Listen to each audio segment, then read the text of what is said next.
yenu ametembea na mwanamke aliyewekewa tego.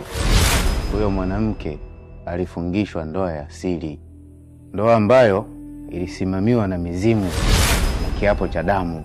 Kwa hivyo tiba yake ni lazima ipatikane kafara, na hiyo kafara si ya mnyama yoyote isipokuwa ni binadamu. Hapo ndipo ninapoweza kumponya ndugu yenu, na kila chochote kitakachofanyika kule wanapata taarifa, kwa sababu kuna vitu vimefanyika kwa huyo mwanamke sio vya kawaida. Mume wa huyo mwanamke ni hatari sana, naweza nikasema ni kiumbe kisichozuilika. Kwa hiyo inapaswa mchukue tahadhari kubwa mno.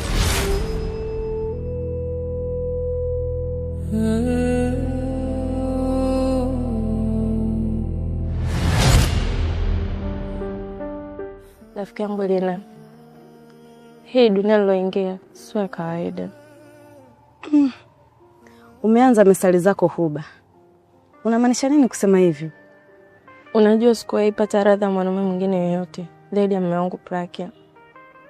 Unajua kama unafahamu mimi natoka na Baraka, na kuna mambo yanayoendelea hata sielewi.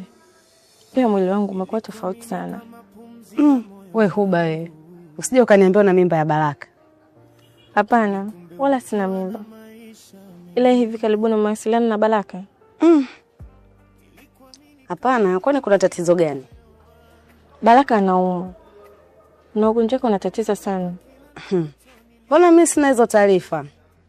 Ama kweli, penzi shata. Yaani leo hii wewe ndo unaniambia taarifa za Bi? Hapana, mwenyewe nimepata kwa rafiki yake.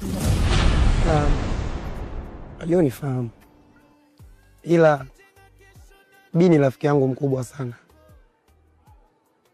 Baraka anaumwa. Na tena ugonjwa wake sio wa kawaida.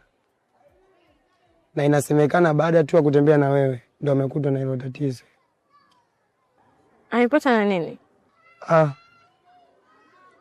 Nisho Bi hali yake sio nzuri. Na hapa unavyoona ndio tunapambana kumtibu. Kwa hiyo kuwa tayari, ukisikia lolote naomba usishtuke. Ila mumeo sio mtu mzuri.